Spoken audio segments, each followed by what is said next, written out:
अस्सलाम वालेकुम जी। मेरा नाम डॉक्टर अदनान है और मेरा ताल्लुक़ निस्तर हॉस्पिटल मुल्तान से है। आज की वीडियो में हमने ये देखना है कि अगर आपको टेंशन के दौरे पड़ते हैं या झटके पड़ते हैं, अचानक आपके दिल की धड़कन तेज़ हो जाती है या आपको खौफ महसूस होता है कि अभी कुछ होने वाला है, इस तरह की अलामात हैं, तो ये वीडियो आपके लिए मोस्ट इम्पॉर्टेंट है, क्योंकि आज मैं और मेरे साथ सर डॉक्टर हफीज़ खान साहब मौजूद हैं और डॉक्टर जावेद कासिम साहब मौजूद हैं। हम पैनिक डिसऑर्डर की वजूहात, अलामात और इलाज के ऊपर तफसीली डिस्कशन करेंगे। और ये मसला काफ़ी ज़्यादा कॉमन है, काफ़ी लोगों में, ख़ास तौर पर औरतों में ये मसला ज़्यादा है। अब जावेद कासिम भाई से पूछते हैं कि वजूहात के ऊपर बात करेंगे कि पैनिक डिसऑर्डर जो है उसकी क्या वजूहात हैं कि लोगों में ये बीमारी बहुत ज़्यादा आम है। अच्छा, वालेकुम सलाम। अच्छा, आजकल जो इसकी जो वजूहात है ना बहुत ज़्यादा हैं। हम वो वजूहात डिस्कस करेंगे जो मोस्ट कॉमन लोगों में पाई जाती है। कुछ पॉइंट्स हैं, कुछ वजूहात हैं, वो मैं आपके साथ शेयर करने लगा हूँ। एक तो है बचपन सही ना गुजरना, किसी रिश्तेदार के गुजर जाना। अगर आपका रिश्तेदार गुजर गया है तो उससे भी आपको पैनिक अटैक स्टार्ट हो जाते हैं। नंबर 3 के ऊपर अगर हम बात करें, वो है माँ बाप का ताल्लुक सही ना होना, क्योंकि बच्चा जब छोटा होता है, माँ बाप के दरमियान अगर लड़ाई हो रही हो तो उसके अंदर जो चीजें हैं उसके माइंड के अंदर बैठ जाती होती है। नंबर 4 के ऊपर कॉफी या चाय का ज्यादा से ज्यादा इस्तेमाल करना। वो लोग जो कॉफी या चाय की ज्यादा एडिक्ट है भाई, उनमें पल्पिटेशन बहुत ज्यादा होती है। ये मेरे सामने एक बंदा आया हुआ था, उसने, मैंने जब उसकी पल्पिटेशन वगैरह देखे तो पल्पिटेशन 110 पे थी। मैंने कहा ब्लड प्रेशर भी नॉर्मल। मैंने उसे हिस्ट्री ली, और कोई इशू नहीं था। मैंने कहा आप चाय या कॉफी या कोई स्मोकिंग या कोई नशा तो नहीं लेते? उन्होंने कहा डॉक्टर साहब मैं दिन में 10 से 15 चाय पी लेता हूँ। 10 से 15 चाय पीने के बाद उसकी जो हालत होती है, कहते बैठे बैठे अचानक मेरी जो दिल की धड़कन है वो बढ़ जाती है। ऐसे होते मेरे साथ कुछ होने वाला है, क्योंकि सर ये सारे स्टिमुलेंट हैं, जब स्टिमुलेट करते हैं तो फिर ये चीजें, ये कैफीन है, ये चीजें बढ़ा देती हैं। और कुछ लोग अल्कोहल भी लेते हैं, उससे भी ज्यादा। जी, अल्कोहल भी है सर। अच्छा, बीमारी के अंदर आ जाता है गिल हेड। हाइपोथायराइडिज्म में जो पल्पिटेशन है वो नहीं होगी, और जो हाइपोथायराइडिज्म वाला जो पेशेंट है उसमें पल्पिटेशन यानी कि दिल की धड़कन बहुत ज्यादा होती है। उसके बाद माजी के वाकयात, अगर आप बच्चे के साथ अब्यूज हो, किसी भी चीज का अब्यूज हो जाए तो उसके माइंड में वो चीज बैठ जाती है। और इसमें जावेद भाई ये है कि हमारा जो कल्चर है उसमें पेरेंट्स ये कोशिश करते हैं कि बच्चा हमारे कंट्रोल में रहे।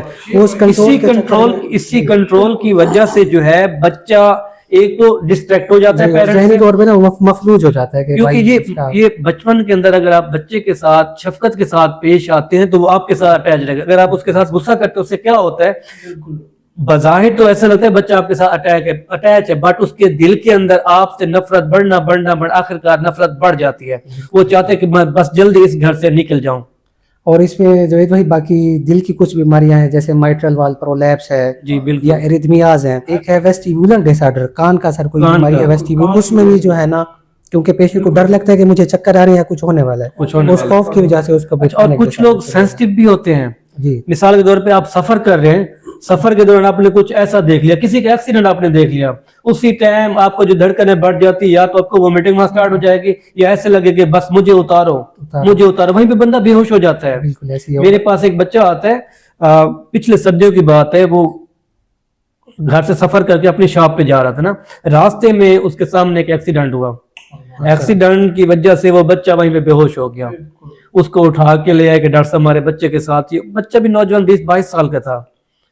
तो मैंने उसकी काउंसलिंग की, सीन को देख के ना, उसका सीन को देख के ये चीजें नौजवान तबके में आजकल तो बहुत ज्यादा है। बिल्कुल ऐसे ही है। उसमें यह है कि बंदा जो क्रोनिक स्ट्रेस में होता है, क्रोनिक स्ट्रेस की वजह से फिर ये चीजें शुरू हो जाती होती है। अब अलामात के ऊपर डिस्कशन कर लें तो उसमें यह है कि पेशेंट को ऑब्वियस है कि दिल की धड़कन सर तेज होने लग जाती है, और इसके साथ जो है ना फिर उसका सांस भी चढ़ने लग जाता है। मरीज बाहर की तरफ भागता है कि मुझे जो है ना अभी कुछ होने वाला है। एक और चीज मैं बताना आपको भूल गया, अगर आप अपने घर में बैठे हैं, घर के 4 से 5 बंदे हैं, आप बिल्कुल ओके हैं, अचानक कोई गेस्ट आ जाता है या कोई जानने वाला आ जाता है, उसको देख के रोंगटे खड़े हो जाते, पल्पिटेशन ऑटोमेटिकली स्टार्ट हो जाती है। ये रिसेंटली एक पेशेंट है जो आ रहा है मेरे पास। अच्छा। उससे मैंने हिस्ट्री ली तो उसने कहा जी डॉक्टर साहब जब मैं बैठा होता हूँ ना मैं बिल्कुल ओके होता हूँ, जब कोई पेशेंट, जब भी कोई गेस्ट या कोई जानने वाला या रिश्तेदार आता है ना, देखने के बाद मेरी धड़कन बढ़ जाती है। सही, यानी कि वो जब अनएक्सपेक्टेड कोई कंडीशन आ जाती है उसको हो जाता है। ये ज्यादातर फीमेल्स में है, ये पैनिक अटैक जो है ना, मेल्स में इतने नहीं है, फीमेल्स में बहुत ज्यादा है। सही। और इसकी जावेद भाई बाकी अलामात जो है उसमें हाथ पांव का सुन्न हो जाना, बेहोशी महसूस होना, और इसमें एक टर्म आती है डी रियलाइजेशन या डी पर्सनलाइजेशन। उसमें बंदा जो है ना अपनी बॉडी से अलहदा हो जाता है एक किस्म का। वो मतलब वो ये तो इस तरह की पैनिक अटैक होती है कि बार बार हो रहा बार बार हो रहे होते हैं। इसमें सर हिस्ट्री होती है कि पेशेंट की ना, उसको पता होता है कि पहले मुझे ऐसे हो चुका है, अब दोबारा भी मुझे ऐसे होने वाला है। बिल्कुल। और सर इन मरीजों की निशानी ये है कि ये अपनी पल्स चेक करते रहेंगे कि मेरी धड़कन तेज होने वाली है, बार बार डॉक्टर के पास जाएंगे कि जी बीपी चेक करवाना हाँ है, जी, उनको मुझे शक है लगता है कि मेरा हाथ ठंडे हो बीपी रहे हैं, हाथ ठंडे हो रहे हैं, हाल है। ईसीजी करवाएंगे बार बार कि बिल्कुल, मुझे बार दिल का बार, कोई मसला है। तो ये सारी चीजें हैं। बिल्कुल। बाकी आप इलाज में फिर जो है ना सर हम डॉक्टर हफीज साहब से पूछेंगे कि इसमें थोड़ा सा हमें गाइड करें कि इस पेशेंट का इलाज। इलाज के लिए मैं अर्ज करूंगा कि सबसे पहले तो आप घर में जो आपको हम टिप्स देंगे उसको आप रिलेट कर सकते हैं कि आपने घर में जो है वो चीज़ें आप करनी है। जैसे कि आपको अगर टैकीकार्डिया फील हो रहा है या आपको घबराहट फील हो रही है, तो जो बंदे बैठे हैं ना उनके साथ, उनका काम है कि उसको वो तरीके से हैंडल करें, उसकी बात सुने। सही बात। असल में होता ही है कि यार ये तो साइको केस है, ये तो डिप्रेशन का केस है, उसको इग्नोर कर देते हैं। चली जाती है। पेरेंट्स भी आप बच्चे को इग्नोर कर देते हैं। आमतौर पे बच्चों में औरतों में ज्यादा होता है। उसको जरा कोई मौसम के हिसाब से कोई ड्रिंक्स दे दें, कोई उसको ऐसी चीज दे दें ताकि उसकी टेंशन डाइवर्ट हो जाए। उसको अगर उससे भी नहीं होता तो उसका ये होता है कि आप खुली जगह बैठ के उस बच्चे को या औरत को बड़े बड़े सांस करवाएं, मुंह खोल के सांस लें, और उस तरह भी उसको बेहतरी हो सकती है।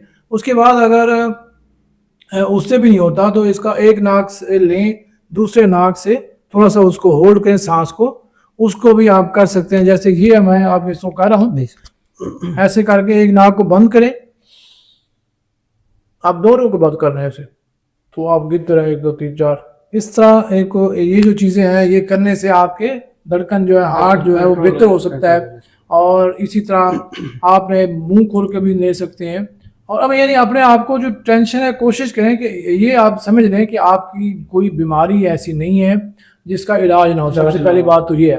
बच्चों को वो अब वो कोई चीज़ ना, एक हमारा एक बच्चा आता है, उसको यहाँ पे गिल्टी हुई और वो डेली आ जाता है कि जी मेरी धड़कन तेज हो रही है, मुझे ये कैंसर तो नहीं हो गया। आजकल तो हर बंदे के हाथ में, बच्चे में भी हाथ में फोन है, वो गूगल निकालते हैं और देखते हैं कि यहाँ पे गिल्टी हुई तो इसका क्या है, तो वो सारी चीजें फिर उसी तरफ चली जाती हैं। कभी वो कहेगा मुझे यहाँ पेन है, कभी कहेगा मुझे हाँ माँ धड़कन तेज हो गई है, कभी उल्टी आ रही है, कभी सर में दर्द है। तो ये चीजें आप इग्नोर ना किया करें, उसको प्रॉपर टाइम दें और उसको आप उससे बात करेंगे तो काफी चीजें हल हो सकती हैं। पैनिक अटैक जो है ये तो ट्रीटेबल है।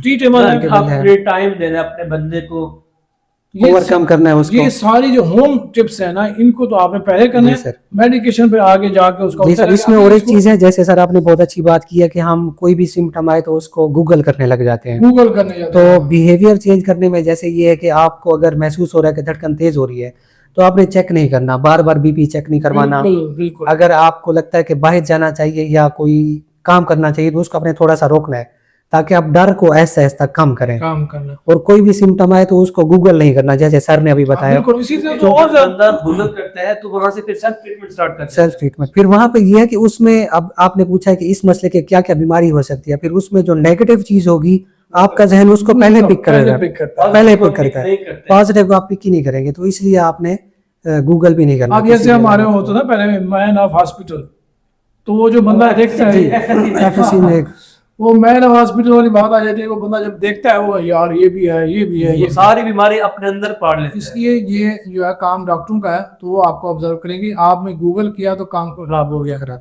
सर इसके ऊपर इंसान जो पेशेंट है वो खुद भी ओवरकम कर सकता है। जस्ट नीड फॉर एग्जांपल आप बैठे हैं, आपको ऐसा हो रहा है, आप शुरू करते हैं या तो खुद से शुरू करते हैं, कदम पड़ रहे हैं, मतलब कैसे बैठे आप पानी पी लें, उससे भी मेडिटेशन है वो भी बेहतर हो जाती है, बेहतर हो सकती है। तो ये चीजें करने से जो है काफी इंप्रूवमेंट हो जाती है। सबसे पहले जो घर वालों का काम है कि उसको प्रॉपर टाइम दें।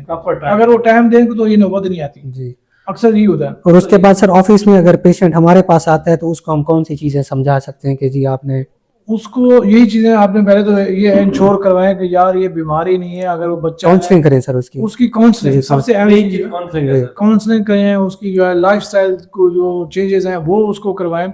अगर वो चाय ज्यादा पीता है या काफी ज्यादा पीता है तो वो रात को ना पिए। बेसिक अपने आप को रखना बहुत अहम चीज है आज के दौर में। वॉक करना चाहिए। अच्छा सर, ये मोबाइल है ना, इस मोबाइल से भी पैनिक अटैक स्टार्ट हो जाते हैं इंसान का। हर वक्त स्क्रॉल करे जाए, बच्चा है, बड़ा है, औरत है, जो आप घर में बैठे हर वक्त स्क्रॉल कर रहे हैं ना, हेडेक स्टार्ट हो जाता है सर, हेडेक हो थक जाता है बंदा, वो कुछ करने का नहीं होता। के उनको ना टाइम का पता होता है, ना बाहर के एटमॉस्फेयर का पता होता है, एटमॉस्फेयर का बताया। वो हर वक्त उसी चक्कर में उनके पोस्चर से भी पेन शुरू हो जाता है। तो इसमें आप सर ने आपको बताया कि सबसे पहले तो घर वाली जो लाइफस्टाइल मॉडिफिकेशन है सर ने वो बता दी है। उसके बाद ऑफिस में अगर आप डॉक्टर के पास जाते हैं उसकी काउंसलिंग को आप फॉलो करेंगे। फिर तीसरे स्टेप पे कुछ मेडिसिन आ जाती हैं, क्योंकि अक्सर केसेस में थोड़ी बहुत मेडिसिन हमें स्टार्ट में देनी पड़ती है, फिर बाद में हम उनको ऐसा ऐसा बंद भी कर देते हैं। क्योंकि ज़्यादा अरसा इसको इस्तेमाल करने से बहुत से मसाइल होते हैं और उसकी एडिक्शन हो जाती है, और साथ में असल जो बात है वो मेमोरी है, यादाश्त जो है यादाश्त कमजोर हो जाती है सर, कमजोर हो जाती है और बंदे वो चीज़ें भूल जाती हैं। नमाज पढ़ रहा है तो उसको पता नहीं होगा कि मैं क्या कर रहा हूँ, कौन से रकात में हूँ मैं सर, और वो चीज़ों को नहीं याद कर सकेगा। और इवन कि अगर उसके जो अपने रिलेटिव हैं शक्लों को भूल जाता है, शक्लों को भूल जाता होता है सर। कभी इसकी पहले आया था तो ये क्या शक्ल थी और वो अब आया तो क्या शक्ल है। इसी तरह ये जो दूसरी है SSRI जो मेडिसिन है एक्सरसाइज जी सर। उससे वेट गेन यकीन होता है सर, जितनी भी एंटी डिप्रेसेंट आप उठा के ले लें, फैटी लीवर होता है, वो सब सारी चीज़ों पे बढ़ा साइड इफेक्ट्स बहुत ज्यादा हैं। तो इसको कंट्रोल करना चाहिए कि आपने इसको कैसे इस्तेमाल करना है। आपने अगर आपको कोई देनी भी है ना, कोई मेडिसिन लेनी भी है अगर, तो मैग्नीशियम ग्लाइसिनेट जो है वो बेस्ट है। बट डॉक्टर से मशवरे के बगैर डॉक्टर के मशवरे के बगैर स्टार्ट करनी चाहिए। बिल्कुल नहीं करनी चाहिए। डॉक्टर से फौरन रब्ता करना चाहिए, काउंसलिंग करवानी चाहिए, और उसके बाद जैसे आपके पास पेशेंट आया कि जी मेरी काउंसलिंग करें, और आपने उसकी अच्छी काउंसलिंग की तो उसको आराम आ गया, उसका जब जॉब होगी तो फिर वो फिट हो गया। इसी तरह जो ऐसी दवाएं इस्तेमाल करें जो बाकी चीज़ों को नुकसान ना दे, बाकी आर्गन को नुकसान ना दे।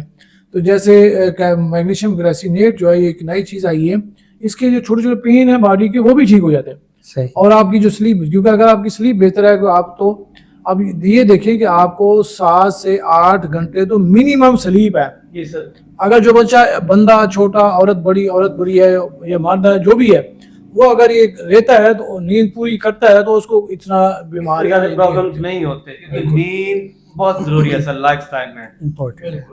तो ये थी वीडियो पैनिक डिसऑर्डर के हवाले से। मेरा चैनल ये आपके सामने है, दूसरा चैनल है डॉक्टर अब्दुल हफीज खान साहब का, उनके चैनल को भी आप विजिट करें। उनके ऊपर भी जो है ना हेल्थ से रिलेटेड काफ़ी अच्छी वीडियोस मौजूद हैं। और तीसरा जो चैनल है हमारे डॉक्टर जावेद इंफॉर्मेटिव के नाम से। तो आपका कोई भी मसला हो आप कमेंट सेक्शन में पूछें, एंग्जाइटी के हवाले से, टेंशन के हवाले से। बहुत शुक्रिया।